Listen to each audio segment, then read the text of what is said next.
现在的年轻人都很踊跃出来参加联署当志工，我心里很安慰。这种叫一棒接一棒。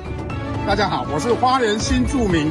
张义善，我才搬来花莲1个多月不要小看我搬来花莲1个多月，我至少1个多月我已经认识花莲有一个非常有名的老师叫叶霸老师。你县长的立委竟然住了20几年，当了多少届的立委，多少届的县长，竟然不认识叶霸老师。所以为了我的家乡花莲，我也希望大家都可以来做一日志工，不管是花莲人或者是其他县市的人，只要播出你短短的时间，你都可以为了这件衣服来感动你自己的人生。